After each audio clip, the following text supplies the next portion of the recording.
matashi da ya bayyana kansa a matsayin wanda ya ceci shugaba Buhari a sanda aka sama sabon a Kaduna ya sha da kyar a motarsa ƙirar Golf, inda ya bada labarin daki-daki yadda lamarin ya faru. Assalamu alaikum. Yau Litinin 24 ga watan 1 shekara ta 2022. Mai kallo zai iya tana shekarun baya shekara ta 2014 a watan Julai 23 ga wata bom ya kusa tashi da shugaba Muhammadu Buhari a wannan lokacin,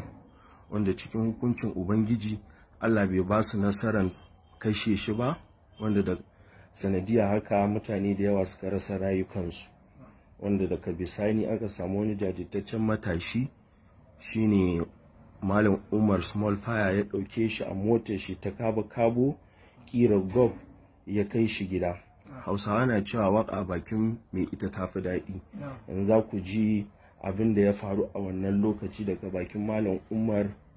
Small Fire. Malam Umar, assalamu alaikum. Wa alaikum assalam. Da farko ina mika godiyana ga Allah subhanahu wataala wanda ya kare mu, ya kare shi gaba daya daga faruwar wannan abu. Sannan kuma ainihin abin da ya faru shine ni direban mota ne na kabu Zaria zuwa Kaduna na taxi haka Golf. To yayin da na taso daga Zaria daidai misalin karfe 3 saura na zo nan bakin kawo domin sauke fasinja inda ake parking space din da ake sauke fasinja. To daidai wannan lokacin ina tsayuwa wannan lokacin daga wannan bom din ya tashi. Lokacin da wannan bom din ya tashi kowa ya gurgudu a wajen, ni kuma dai Allah bai kaddara dai na gudu na ji ko ina ba saboda yanayin yadda karfin bom din yake a wajen. To ashe ma daga baya sai na ga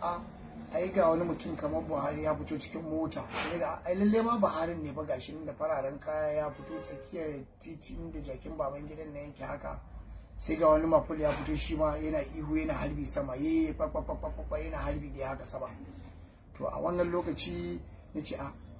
wayannan mutanen kada ce ba Buhari a kai wa hari. To ka san duk inda ake rayuwa irin wannan na musiba wani lokacin zaga mutum suna guduwa, wani zaga suna zuwa, yayin da wayan suke zuwa wannan wajen suke ce Buhari ne a kai wa hari, Allah ya bi su ƙarya ne. Ka san Buhari ne jama'a ne, masoyi, mutane suna son shi sosai musamman Kaduna State. To shine sai a wannan lokacin suna ta fitowa sai na ga cewa to tunda ne Allah ya tsare bari dai in kama yan tafiya ta. To yayin da na kit da mota na zan tafi shine sai wani mafule ma haka bindiga wai tsaya ga gida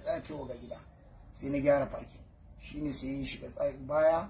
shi maful din ya zauna kusa da shi, ɗaya maful din ya dawo nan gefen hagun shi ya zauna. Sai wani mutum da shadda blue ya bude bud ina ya je ɗebo jakunkunan su ya zuba a bud, ya ƙara zuwa ya ɗebo ya zuba a bud, ya shiga bud ya kulla kanshi. Na yi kit za mu tafi, shi odulin da ke gaba haka yana zaune hannun shi ɗin datse haka da piston haka karamin bindiga a hannun shi da wayoyi guda 3 farare 2 baka ɗaya a hannun shi. Sai na yi za mu tafi sai ce ba wance jamu, wai ga haka sai na ga ai ga wani shi kuma a tsaye da su da haka a tsaye a jikin shi. Sai na ce ai zan iya ja, sai ya ce na ji za ka iya ja, ba shi dai jamu da wani irin da kuke ɗaukar mutum biyu nan. Sai na ce to, sai na dawo nan kusa da shi sai muka zauna, shi kuma wannan ya shiga mota ya kik maka kama ya maka tafi. Mutane ma suna Buhari a gwab haka maka ne wuce maka tafi. To ba babban abin da ya daga min hankali sosai, wanda akalla sai da na kwana 2 ban iya bacci ba gaskiya ganin haka din. Abun ko shine yayin da muka shiga wani layi ana ce shi Raba Road, to akwai wani gidan rediyo KSMC, daidai KSMC muka haɗu da Hilos na motar soja mota 3 suna jiniya za su je wajen, muka wuce suka wuce. Su ba san muna tare da mai gida ba, amma mun dai ga sojoji sun wuce mutum 3 mota 3. To yayin da muka wuce wani junction, cross junction na hanyar Badarawa, na hanyar inda ake 212 break in ka miƙe Maladi, to sai muka dan miƙe daidai wajen gidan wani dan kwallo makaci. To daidai na sai ga waya an kira shi odin, hello kuna ina? Yace ai ga mu da mai gida za mu je gida. Sai ce ka ga mun, yace magana banza magana fi, ka ga mun gaskiya in mai gida ya mutu ne. Ya ga motar soja mota 3 suna harbe mutane, suna harbin motocinku, ka ce wai kuna tare da mai gida. Ashe wa'annan sojojin ba sojoji ne na gaskiya ba, sojoji ne na bogi ashe a wannan lokacin. To shine ba hankali na ta sai ce mai ai lafiya lau wata karamar mota muka shiga. Shi ayi shuwa, ya ce ayi shuwa sa. Shi ce to irin ba ma dai ya yarda bane da ya haka ne. to muka wuce muka miƙe muka shiga wani layi muka bullo can wani layi shi isa kai ta shi ne muka gangaro muka dawo daidai kan sultan to daidai kan sultan road shi direban ma akwai irin tulluwa da ake haka to sai giyoyi suka yawa a mota sai kasa canza giya har shine sai taka kula sai ce na taka kula samun giya sai na ce 1 ko 2 sai na ce mun 1 sai na sa mai sai muka haura da muka haura shi ba harin ashe yana kallo sai yake cewa habalon kwantar da hankali ka tuki da kyau duk abin da zai faru ya riga ya faru sai yake ce I'm sorry sir shi ne muka kama hanya muka tafi yayin da muka tafi shi dai wannan odirin da ke gaba yana tawaya da mutane wanda ba za ka iya sanin ko suwaye ba muna zuwa sai daga mun shiga wani layi close in ka je gidan yana kallon ka haka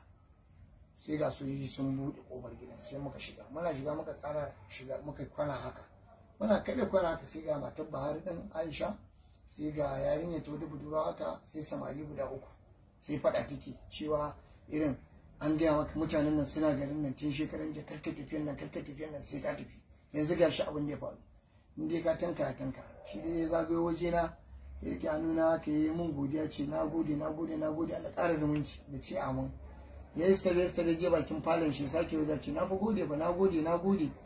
ce na amma da ba dama sai ya shige to ni dai na tsaye kafata tana ta rawa dai haka dai a jikin mota sai ga wani ya fito daga inda ba ya shiga wani mai furfura haka ya zo waje na malam dama a motar ka ɗauko shi ne ce wallahi a mota na ka ɗauko shi sai ce kai wallahi mun auna arziki ba ne ce wallahi mun auna arziki don mutane da yawa sun mutu dan tsakani da Allah akwai wata mata katuwa ina ce katuwa gaske wani abu ya raba ta biyu haka ga bangaren hijabin ta nan ga bangaren zanin ta nan kaga gangan jikin mutum kaga kafada kaga cinya kaga kayan ciki akwai wani kiosk ma a kusa da wajen wani container kiosk duk namun mutane ya mammanne saboda pieces da suka yi a wajen na mutane a wajen abin da gaskiya babu kyan gani wannan abin ya daga ma hankali sosai ya sa ma sai da na kwana kusan 2 tsakanin Allah ban yin bacci ba kuma ya kasance sana'ar da muke yi in muna tafiya da ya tsoraci ne muke ina tafiya a karkace ina kallon wayan da na ɗauko a bayan mota saboda halin rayuwar yanzu musamman kasan namu yadda ya kasance a ciki da haka to shine dai ina tsaya jikin motar sai ga wannan ya dawo shi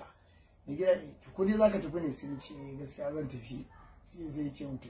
sai haka sai ciro wallet din sai kirga yan 500 guda 4 sai ce mutu da Allah ka hakuri ga wannan ka dan ƙara mai ni ba komai sai na zo sojojin nan suka bude mun koba shine sai na fito ne tubuwa ta Allah ka ji ainihin abin da yake ya faru a wannan ranar gaskiya to masu kallo kuna ji in kun ji abin da ya faru daga bakin Malam Umar Small Fire kuma abin da zai baka sha'a wannan Malam Umar ya fito daga gundumar Zaria ne gundumar Zaria na cikin gundumomin da suka ba shugaba Muhammadu Buhari ƙuri'u masu tarin yawa kusan za mu iya cewa ita ce daga ƙaramar hukumar Zaria za mu iya cewa ita ce ƙaramar hukuma da tafi kowace ƙaramar hukuma ba da ƙuri'u a zaben 2015 zuwa 2019 kuma daɗin daɗa fito daga gundumar tudun wada kuma ita ce gundumar ita ma da tafi kowace gunduma ba da